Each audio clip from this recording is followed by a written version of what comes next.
Hey there, welcome to this channel, Bookkeep with Ruth CPA. Today, we're going to talk about real estate accounting, specifically how to record purchase of real property into QuickBooks Online. So we'll go step by step into this process, ensuring that the transactions are accurately recorded. So pay attention to every details as we dive into the specifics of this essential accounting task. All right, so let's get started on mastering QuickBooks Online together. All right, so here we are in our sample company. I named this RTR Investments. But before we start, we will make sure that if we have several properties, we have make sure to have at least plus version or an advanced version of QuickBooks Online so that we can track our properties, especially if they are so many properties. All right. So to track our properties, to use this class tracking, we need to go this gear. We need to click this gear icon. All right. So click this accounts and settings, advanced, and then we go to this category. So I have already clicked this track classes. So also click this warn me when a transaction is not assigned a class. So click save and then we're done. All right. So supposing that we have an initial investment of $25,000 cash. So how will we record this to our QuickBooks Online? So first we have to click this plus new and then we have our journal entry. So we will record this as a debit to our checking account of $25,000 and then this will be our initial investment. All right, so we will record this as a part of 123 Main Street. And then this will be a credit to our owner's equity. All right, so 123 Main Street. Right, so we will click save and then close. Okay, so let's go to how our balance sheet would look like.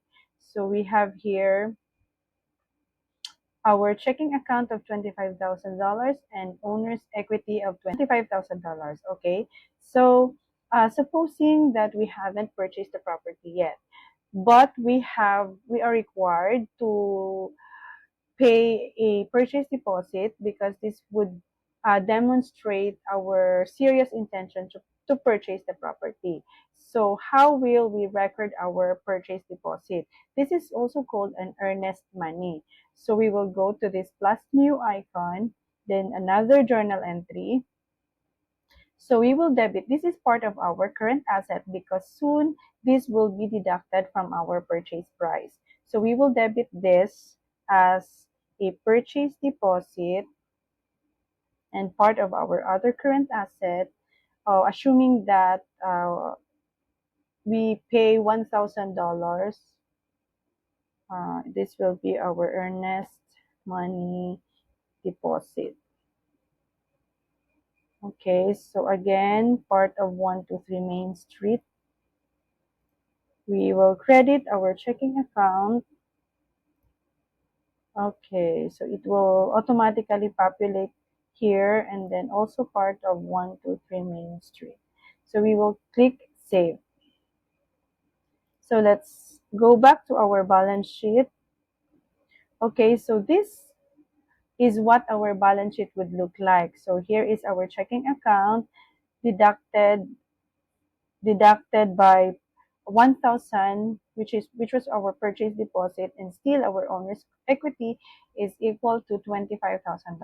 All right, so assuming that we have already purchased a property, so how do we go about this? So we will get our HUD statement. This is a sample of HUD statement. I just downloaded it. This is just a sample, and then since we are the buyer, so we are referred to here as the borrower. Okay, so let's record this. Let's get the numbers here. on the borrower side because we are the borrower or we are the buyer. So let's record this to our QuickBooks Online. All right, so how do we record this contract price? So we'll go step by step into this process. So we will have a journal entry for this.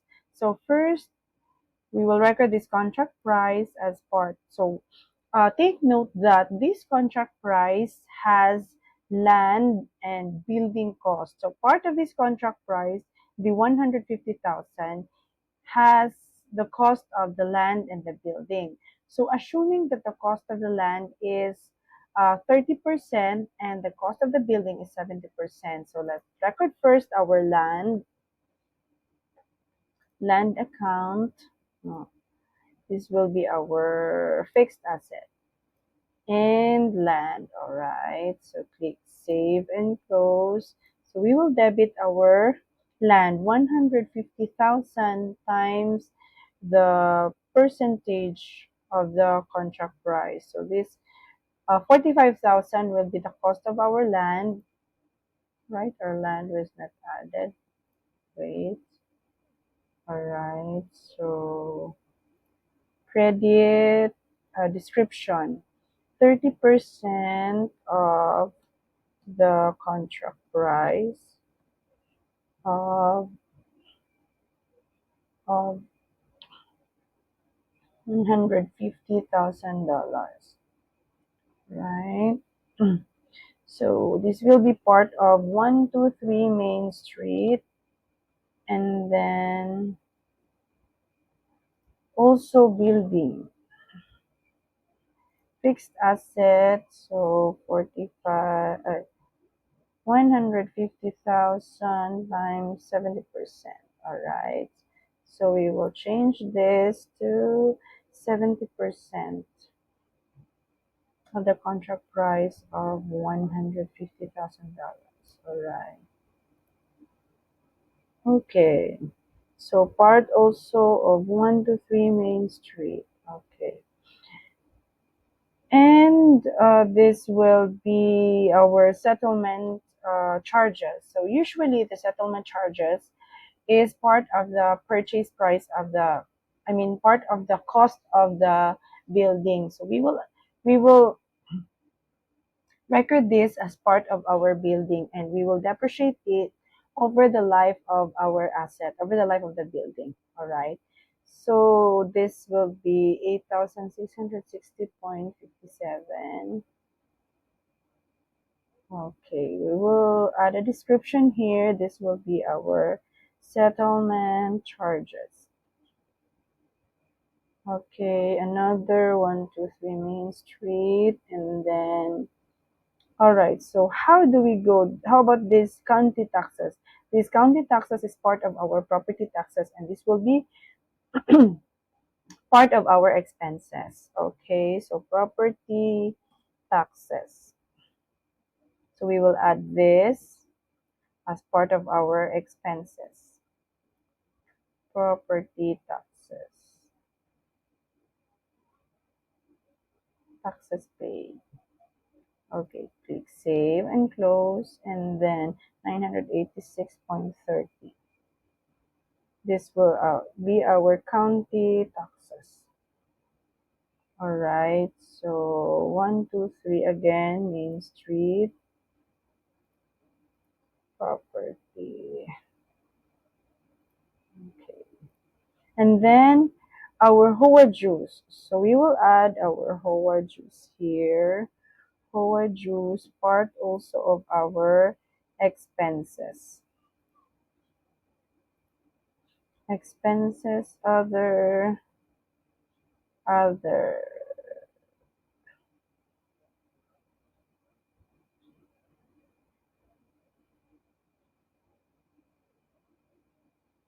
This will be our other miscellaneous service cost. All right. So save and close.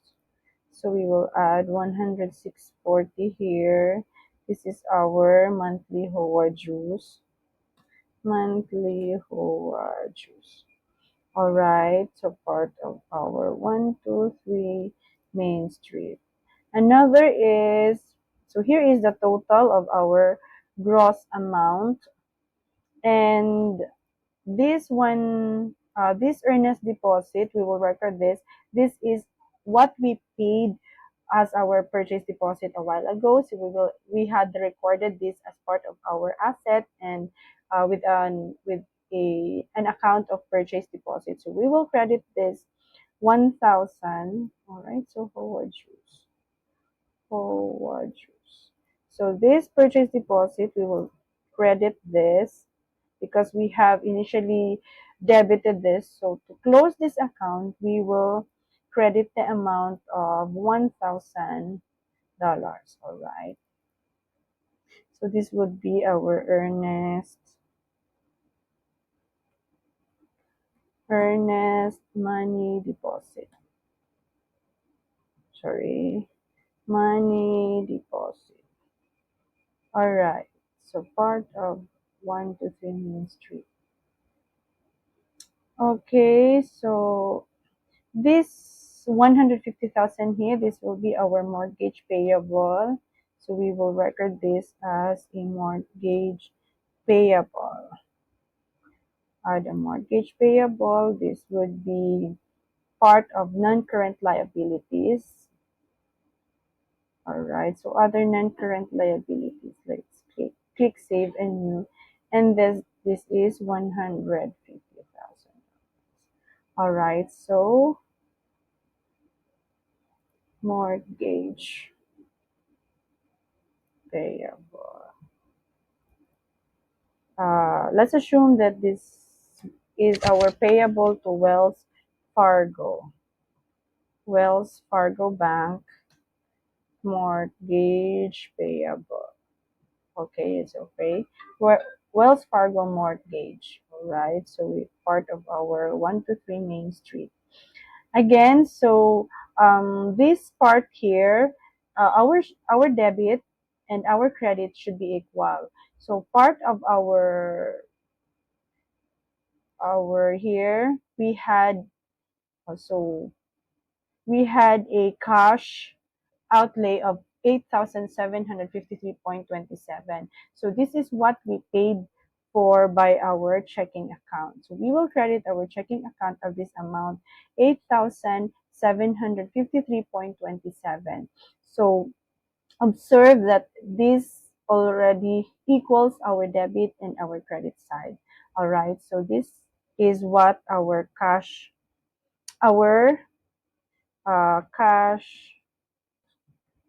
from purchase.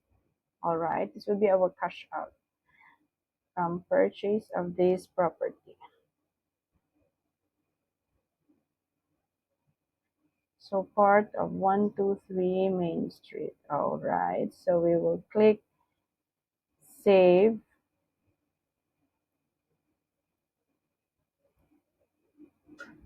Okay, click this save. So let's see what our balance sheet would look like again. So we will go again to, we'll check our balance sheet here.